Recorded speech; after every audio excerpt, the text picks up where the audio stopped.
Hi అండి, నేను మీ Rekha. Welcome back to Rekha's kitchen. ఈరోజు ఈజీ ప్రాసెస్లో చికెన్ పచ్చడి ఎలా చేసుకుందామో చూద్దామండి. ఇలా చేసిన పచ్చడి మనకు చాలా బాగుంటుంది, ఈజీ ప్రాసెస్ కూడా. ఫస్ట్ టైం చేసే వాళ్ళు కూడా ఇలా చేశారంటే ఈ రెసిపీ ఫెయిల్ అవ్వకుండా కరెక్ట్గా వస్తుందండి. ఇలా చేసిన చికెన్ పచ్చడిని మనము 3 months వరకు స్టోర్ చేసుకోవచ్చండి. 3 months అయినా మనకు కలర్ కానీ టేస్ట్ కానీ పాడు కాకుండా చాలా బాగుంటుంది. మనకు చికెన్ పచ్చడి కలర్ఫుల్గా టేస్టీగా ఎలా చేసుకుందామో చూద్దాం. చికెన్ పచ్చడి చేసుకోవడానికి ముందుగా నేను 1.5 kg చికెన్ని తీసుకున్నానండి. బోన్ లేకుండా 1.5 kg చికెన్ని తీసుకొని ఈ విధంగా చిన్న చిన్న ముక్కలుగా కట్ చేసుకోవాలి.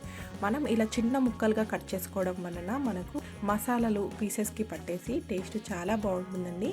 మనం ఈ చికెన్ని ఒక 2 times బాగా వాష్ చేసుకొని చికెన్లో వాటర్ ఏమీ లేకుండా పెట్టుకోవాలి. నేను చికెన్ పచ్చడి చేయడానికి ఇలా 1/4 కప్పు సాల్ట్ని తీసుకుంటున్నానండి. మనకు ఈ సాల్ట్ మొత్తం పడుతుందండి. ముందుగా 1/4 కప్పు సాల్ట్ తీసుకొని పక్కన పెట్టుకొని ఆ సాల్ట్నే వాడాలండి. ఈ కప్పులో నుండి నేను 1.5 tablespoon సాల్ట్, అలాగే 1 స్పూన్ పసుపుని కూడా వేసేసుకొని పీసెస్కి పట్టేలాగా కలిపేసుకొని స్టవ్ పైన పెట్టుకొని ఉడికించుకోవాలండి. ఇలా మనం ముందుగా సాల్ట్ వేసామంటే పీసెస్కి సాల్ట్ పట్టేసి తినేటప్పుడు వాటి ఫ్లేవర్ చాలా బాగుంటుందండి. ఈ విధంగా మొత్తం కలిసేలాగా కలిపేసుకొని మనం ఇప్పుడు ఈ చికెన్ని స్టవ్ పైన పెట్టుకొని ఉడికించుకోవాలి. చికెన్ పచ్చడి చేసేటప్పుడు చికెన్ని ముందుగా ఉడికించుకొని చికెన్లోని వాటర్ మొత్తం పోయిన తర్వాత వీటిని మనం డీప్ ఫ్రై చేసుకోవాలండి. మనం ఏ ప్యాన్లో కుక్ చేసుకోవాలనుకుంటున్నామో ఆ ప్యాన్లోకి వేసేసుకొని ఈ ప్యాన్ని ఇప్పుడు స్టవ్ పైన పెట్టేసుకొని మూతతో కవర్ చేసుకొని ఫ్లేమ్ని మీడియం ఫ్లేమ్లో పెట్టుకొని ఒక 5 minutes పాటు ఉడికించుకోవాలి. అలా ఉడికించడం వలన మనకు చికెన్లో నుండి వాటర్ మొత్తం రిలీజ్ అవుతుందండి.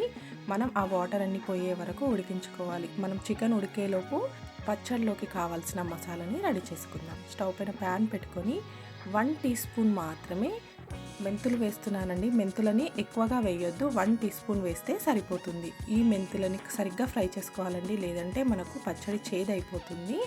అందుకే వీటిని కొంచెం ఫ్రై అయిన తర్వాత వీటిలోకి 3.5 tablespoons ధనియాలు తీసుకొని ధనియాలను కూడా కొంచెం ఫ్రై చేసుకోవాలి. అన్నీ వేసుకుంటూ కొంచెం కొంచెం ఫ్రై చేసుకుంటూ మనం మసాలాని యాడ్ చేసుకుంటూ వెళ్ళాలండి. అలాగే 1 tablespoon జీలకర్రను కూడా వేసుకొని ఫ్రై చేసుకోవాలి.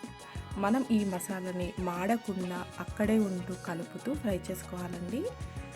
మనకు ధనియాలు జీలకర్ర మొత్తం ఫ్రై అయిన తర్వాతే మనం సాజీరా, అలాగే ఒక 20 వరకు లవంగాలండి. చిన్నగా ఉన్నాయండి, అందుకే నేను 20 తీసుకున్నాను. మీకు పెద్ద సైజులో ఉన్నట్టయితే మీరు 15 తీసుకుంటే సరిపోతుంది. వీటిని కూడా ఫ్రై చేసుకోవాలి. అలాగే వీటితో పాటుగా ఒక 2 inches వరకు చెక్కని కూడా వేసుకుంటున్నానండి. 1/2 inch చెక్కలని 4 వేసుకుంటున్నాను. వీటితో పాటుగా ఒక 8 వరకు ఇలాచీ కూడా వేసుకోవాలి. ఇలాచీలు కూడా వేసుకొని మనం ఇలా మసాలాని ఫ్రెష్గా ప్రిపేర్ చేసుకుంటే చికెన్ పచ్చడి చాలా బాగుంటుందండి. నేను ఈ మసాలాలు మొత్తం 1.5 kg చికెన్కి సరిపడా చూపిస్తున్నాను.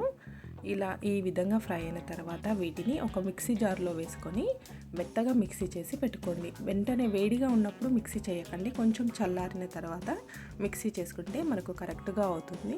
చూసారు కదా, మనం ఇంతకుముందు స్టవ్ పైన చికెన్ని పెట్టేసుకున్నాం కదా. ఇప్పుడు చికెన్ కొంచెం ఉడికిన తర్వాత చికెన్లో నుండి ఇలా వాటర్ మొత్తం వచ్చేస్తుంది. ఇలా మధ్య మధ్యలో కలుపుకుంటూ మనం ఈ చికెన్లో ఉన్న వాటర్ మొత్తం పోయే వరకు చికెన్ని ఉడికించుకోవాలి. మనం ఇలా వాటర్ ఎక్కువగా వస్తుంది కదండి, ఆ వాటర్ని అస్సలు తీసేయద్దండి. వాటర్ మొత్తం పోయే వరకు చికెన్ని ఆ వాటర్లోనే ఉడికించుకోవాలి. అప్పుడే మనకు చికెన్ పీసెస్కి సాల్ట్ పట్టేసి తినేటప్పుడు మనకు మంచి ఫ్లేవర్ ఉంటుందండి. చూసారు కదా, మనకు చికెన్లో నుండి చాలా వాటర్ వచ్చేస్తాయి. ఈ వాటర్ మొత్తం పోయే వరకు మనం చికెన్ని మధ్య మధ్యలో కలుపుకుంటూ ఫ్రై చేస్తూనే ఉండాలి. మనకు ఈ విధంగా వాటర్ మొత్తం పోయిన తర్వాత ఈ పీసెస్ని ఒక బౌల్లో పెట్టేసుకొని పక్కన పెట్టుకోండి. ఇప్పుడు మనం వీటిని డీప్ ఫ్రై చేసుకోవాలండి. స్టవ్ పైన మరొక ప్యాన్ పెట్టుకొని ఆ ప్యాన్లోకి నేను 2.5 cups వరకు ఆయిల్ని వేసుకుంటున్నానండి. 1.5 kg తీసుకున్నాను కదా, 1.5 kgకి 2.5 cups ఆయిల్ని వేసుకొని మనం డీప్ ఫ్రై చేసుకొని ఈ ఆయిల్లోనే మనం మసాలాలు కలుపుకొని చేసుకోవచ్చండి. వెయిట్లో వచ్చేసి 600 ml వరకు ఉంటుందండి. మీకు ఎక్కువ ఆయిల్ వద్దు అనుకుంటే మీరు 2 cups మాత్రమే వేసుకోండి. ఈ ఆయిల్లో మనం ఉడికించి పెట్టుకున్న చికెన్ పీసెస్ని వేసేసుకొని ఫ్రై చేసుకోవాలి. మొత్తం చికెన్ని ఒకేసారి వేయకుండా మనకు ప్యాన్లో పట్టినన్ని చికెన్ పీసెస్ వేసేసుకొని ఫ్రై చేసుకోవాలండి. నేను 2 రౌండ్స్ వేసుకొని ఫ్రై చేసాను. ఆయిల్ వేడెక్కిన తర్వాతే వేసుకొని ఫ్రై చేసుకోవాలండి. ముందే వేసామంటే మనకు సరిగ్గా ఫ్రై అవ్వదు. ఆయిల్ వేడెక్కిన తర్వాత ఈ విధంగా మనకు ఆయిల్లో పట్టినన్ని పీసెస్ని జాగ్రత్తగా వేసుకోవాలండి. వేసేటప్పుడు ఆయిల్ పైన పడుతుంది. ఇలా ప్యాన్లో పట్టినన్ని చికెన్ పీసెస్ని వేసేసుకొని వీటిని మనము గోల్డెన్ కలర్ వచ్చే వరకు ఫ్రై చేసుకోవాలండి. మనం ఈ చికెన్ని ఎక్కువగా ఫ్రై చేస్తే స్టోన్ లాగా అయిపోతుంది. తక్కువగా ఫ్రై చేసామంటే నార నార ఉంటుందండి. వీటిని మనం కరెక్ట్గా ఫ్రై చేసుకోవాలి. అప్పుడే మనకు పచ్చడి టేస్ట్ చాలా బాగుంటుంది. నేను ఏ విధంగా ఫ్రై చేయాలనో కూడా చూపిస్తానండి. చూసారు కదా, మనకు ఈ విధంగా లైట్ గోల్డెన్ కలర్ వచ్చినప్పుడే తీసేయాలండి. ఇంతకన్నా ఎక్కువ కలర్ వచ్చిందంటే మనకు పచ్చడిలో వేసిన తర్వాత పీస్ స్టోన్ లాగా అయిపోతుందండి. అందుకే మనకు ఈ విధంగా లైట్ గోల్డెన్ కలర్ రాగానే తీసి ఒక బౌల్లోకి పెట్టుకోండి. చూసారు కదా, మనకు ఎక్కువగా ఫ్రై అవ్వలేదు, తక్కువగా ఫ్రై అవ్వలేదు, లైట్ గోల్డెన్ కలర్ వచ్చింది కదా. ఈ విధంగా వచ్చినప్పుడు మాత్రమే మనం పీసెస్ని తీసి ఒక బౌల్లోకి పెట్టుకోవాలి. ఈ విధంగా మిగతా చికెన్ని కూడా ఫ్రై చేసుకుంటే మనకు డీప్ ఫ్రై అయిపోతుందండి. అలాగే మిగతా చికెన్ని కూడా సేమ్ ఇలాగే ఫ్రై చేసుకొని మనం పచ్చడిని రెడీ చేసి ఏ ఆయిల్లో అయితే చికెన్ని ఫ్రై చేసామో అదే ఆయిల్ని మనం పచ్చడి చేయడానికి యూజ్ చేస్తామండి. ఇప్పుడు ఫ్లేమ్ని కొంచెం లో ఫ్లేమ్లో పెట్టుకొని ఫ్రెష్గా చేసుకున్న అల్లం వెల్లుల్లి పేస్ట్ని తీసుకోవాలండి. నేను ఈ టీ స్పూన్తో 4 టీ స్పూన్స్ అల్లం వెల్లుల్లి పేస్ట్ని తీసుకుంటున్నానండి. పచ్చడిలోకి మనం ఫ్రెష్గా చేసుకున్న అల్లం వెల్లుల్లి పేస్ట్ వేసుకుంటేనే మనకు పచ్చడి బాగుంటుందండి. అందుకే నేను ఇప్పుడే చేసి వేసుకుంటున్నాను. ఈ విధంగా 4 టీ స్పూన్స్ అల్లం వెల్లుల్లి పేస్ట్ని ఆయిల్లో వేసుకొని ఈ అల్లం వెల్లుల్లి పేస్ట్ని లైట్ గోల్డెన్ కలర్ వచ్చే వరకు ఫ్రై చేసుకోవాలి. ఫ్లేమ్ని లో ఫ్లేమ్లో పెట్టుకోవాలండి. మీరు మీడియం ఫ్లేమ్లో పెట్టారంటే మీకు అల్లం వెల్లుల్లి పేస్ట్ మాడిపోతుంది. మనకు మాడింది అంటే టేస్ట్ మొత్తం పాడవుతుంది. మనకు మాడొద్దు అంటే లో ఫ్లేమ్లో పెట్టుకొని కలుపుతూ ఫ్రై చేసుకోవాలి. ఇలా కలుపుతూ ఆయిల్లో కలిసేలాగా అల్లం వెల్లుల్లి పేస్ట్ని లైట్ గోల్డెన్ కలర్ వచ్చే వరకు ఫ్రై చేసుకోవాలి. ఈ విధంగా బాగా కలిపేసుకొని మనం ఇప్పుడు వీటిలోకి చికెన్ పీసెస్ని వేసుకోవాలండి. అల్లం వెల్లుల్లి పేస్ట్ ఫ్రై అయిన తర్వాత మనము స్టవ్ ఆఫ్ చేసుకోవాలి. స్టవ్ వేడిగా ఉంటుంది కదండి, అదే వేడిపైన మనం మిగతావన్నీ వేసుకుంటే మనకు పచ్చడి కరెక్ట్గా సెట్ అవుతుంది. ఇప్పుడు మనం స్టవ్ ఆఫ్ చేసుకొని మనం ఫ్రై చేసి పెట్టుకున్న చికెన్ పీసెస్ని ఆయిల్లో వేసుకొని ఒక 2 మినిట్స్ పాటు కలుపుకోండి. మనం స్టవ్ ఆఫ్ చేసినా కూడా మనకు స్టవ్ వేడిగా ఉంటుంది కదండి, ఆ వేడితోనే మనకు కరెక్ట్గా సెట్ అవుతుంది. ఆయిల్లో కలిసేలాగా బాగా కలుపుకోండి. చూసారు కదా, మనం ఈ విధంగా ఆయిల్లో కలిసేలాగా కలుపుకుంటే మనకు అల్లం వెల్లుల్లి పేస్ట్ పీసెస్కి పట్టేసి టేస్ట్ చాలా బాగుంటుందండి. ఆ తర్వాత మనం వీటిలోకి కారంని వేసుకోవాలి. స్టవ్ ఆఫ్ చేసిన తర్వాతే కారం వేయాలండి. ముందే వేసారంటే మీకు కారం నల్లగా అయిపోతుంది. సగం కప్పు కారం వేసుకొని అలాగే ఇంకా 2 టీ స్పూన్స్ కారం కూడా వేస్తున్నానండి. మీకు కారం ఎక్కువగా వద్దు అనుకుంటే మీరు ఈ 2 టీ స్పూన్స్ కారంని స్కిప్ చేసుకోవచ్చు. ఈ విధంగా కారం వేసేసుకొని బాగా కలిపేసి మనం వీటిలోకి ఇంతకుముందు ఫ్రై చేసి పెట్టుకున్నాం కదా, ఆ మసాలాని మిక్సీ చేసి వేసేసుకోవాలి. అలాగే మనము ఇంతకుముందు 1/4 కప్పు సాల్ట్ తీసుకున్నాను కదండి, అదే సాల్ట్ని వాడుతున్నాను. ఆ సాల్ట్ మొత్తం మనకు కరెక్ట్గా సరిపోతుంది. ఈ విధంగా మొత్తం సాల్ట్ని ఒకేసారి వేసేయకుండా ఒక టీ స్పూన్ సాల్ట్ని పక్కన పెట్టేసుకొని తర్వాత టేస్ట్ చేసి మళ్ళీ వేసుకోవచ్చండి. ముందే వేసామంటే మనకు సాల్ట్ ఎక్కువైతే అస్సలు తినలేము. అందుకే కొంచెం చెక్ చేసుకొని ఆ తర్వాత వేసుకుంటే సరిపోతుంది.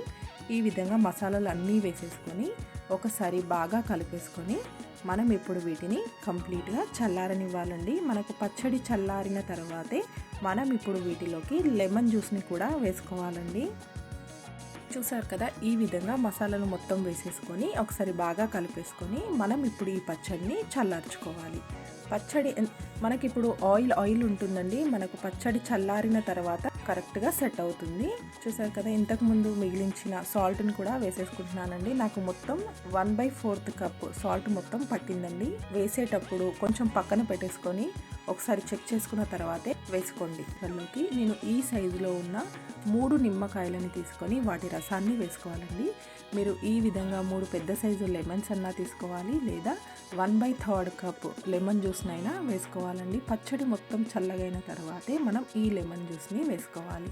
అప్పుడే మనకు పచ్చడి మంచి ఫ్లేవర్ ఉంటుందండి. చూసారు కదండి, మనకు చల్లారిన తర్వాత పచ్చడి ఈ విధంగా థిక్నెస్ వస్తుంది. ఇలా చేసిన పచ్చడిని మనము వెంటనే ఫ్రిడ్జ్లో పెట్టొద్దండి. మనం ఈ పచ్చడిని 24 అవర్స్ లేదా 48 అవర్స్ పాటు రూమ్ టెంపరేచర్లో పెట్టుకొని ఆ తర్వాత కూల్గా ఉండే ప్లేస్లో పెట్టేసుకొని మనం ఈ పచ్చడిని 2 to 3 months వరకు స్టోర్ చేసుకోవచ్చండి. చూసారు కదండి, సింపుల్ ప్రాసెస్లో ఈ విధంగా పచ్చడి చేసుకున్నామంటే చాలా బాగుంటుంది. ఇలా చేసిన పచ్చడి మనకు వేడి వేడి అన్నంలోకి చాలా అంటే చాలా బాగుంటుందండి. మనం ఈ పచ్చడిని ఏ బౌల్లోకి తీసుకోవాలనుకుంటున్నామో ఆ బౌల్లో పెట్టేసి 24 అవర్స్ లేదా 48 అవర్స్ తర్వాతే మనం కూల్గా ఉన్న ప్లేస్లో పెట్టుకోవాలండి. ముందే పెట్టామంటే మనకు పచ్చడి సరిగ్గా సెట్ అవ్వదండి. అందుకే మనం ముందుగా రూమ్ టెంపరేచర్లో పెట్టేసి ఆ తర్వాత రిఫ్రిజిరేటర్లో పెట్టుకోవచ్చు. చూసారు కదండి, ఈ విధంగా చేసిన పచ్చడిని మనం మూత టైట్గా ఉన్న గ్లాస్ బాటిల్లో పెట్టేసుకొని పెట్టుకుంటే మనం వీటిని 2 to 3 months వరకు స్టోర్ చేసుకోవచ్చు. చాలా బాగుంటుంది. ఈజీ ప్రాసెస్ కూడా. ఈ సింపుల్ ప్రాసెస్లో ఇలా పచ్చడి చేసి పెట్టుకున్నామంటే మనకు 3 months వరకు మనకు ఎప్పుడు కావాలో అప్పుడు తీసుకొని తినేసేయచ్చు. మీరు ట్రై చేయండి. ఈ వీడియో కనుక మీకు నచ్చితే లైక్ చేయండి, అలాగే షేర్ చేయండి. మరికొన్ని కొత్త రెసిపీస్ కోసం రేఖాస్ కిచెన్ని సబ్స్క్రైబ్ చేసుకోండి. Thank you for watching.